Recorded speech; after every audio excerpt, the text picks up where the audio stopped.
Meus queridos, nós vemos que o capítulo 8 termina com a águia voando no céu, avisando sobre o caráter trágico das últimas 3 trombetas.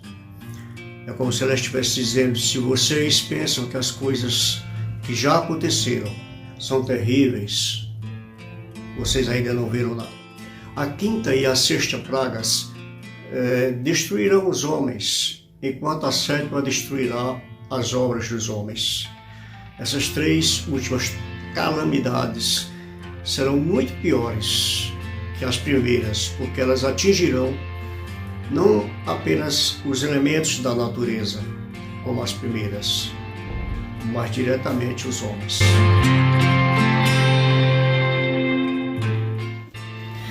Quando o 5º anjo toca a trombeta, nós temos uma ideia de quão terríveis serão os acontecimentos que aguardam a humanidade sem Deus.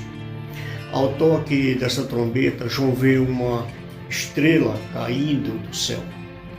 E sabemos quem é essa estrela. É o próprio Satanás.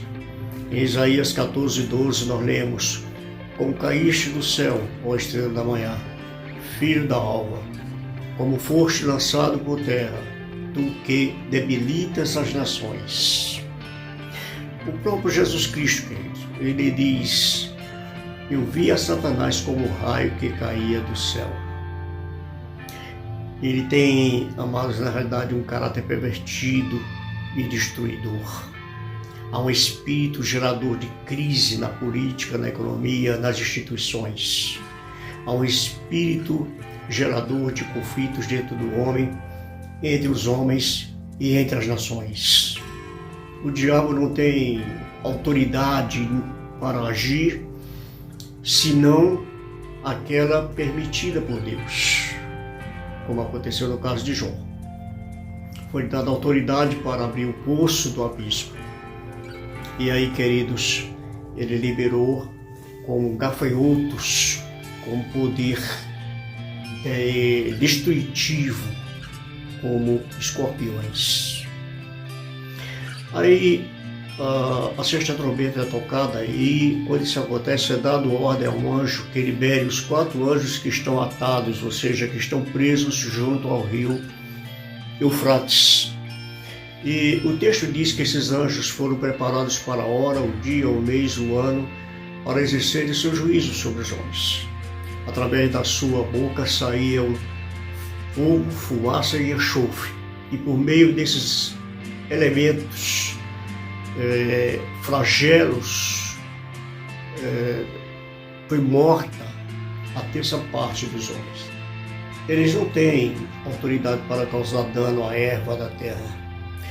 E também não é dado autoridade para matar os homens, mas apenas para atormentá-los. Eles não podem atormentar os homens selados por Deus.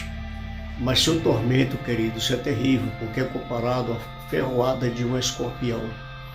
O sofrimento é tal que a morte seria preferível. Os homens, eles verão a morte como um alívio.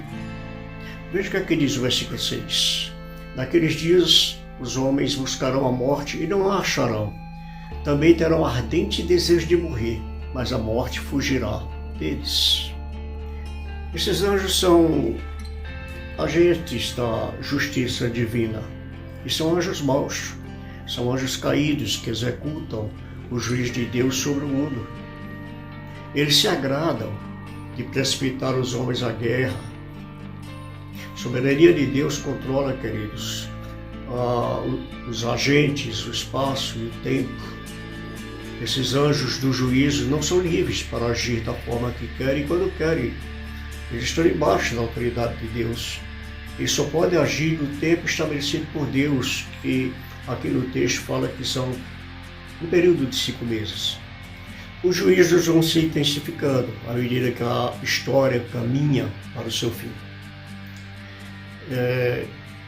Eles não podiam destruir a vegetação, nem matar os homens, nem tocar nos selados por Deus. Mas agora eles recebem poder para matar 1/3 parte dos homens. Essa trombeta é a última chamada de Deus aos ímpios antes do juízo completo de Deus chegar. As 7 taças falam da consumação da cólera de Deus. O propósito da sexta trombeta, amados, é dar aos homens uma chance de arrependimento antes do fim. O texto diz que, a despeito de tanto sofrimento, os sobreviventes não se arrependeram das obras de suas mãos, deixando de adorar os demônios e os ídolos de ouro, prata, cobre, pedra e pau, que nem podem ver, ouvir nem andar. Nem ainda se arrependem de seus assassinatos, nem de suas feitiçarias, nem de sua prostituição, nem de seus furtos. Apesar de tudo, toda a desgraça que toma conta da humanidade, com os flagelos, com as trombetas, com as taças de ira, com o juízo divino, o homem continua impenitente, obstinado no seu pecado e no seu coração duro.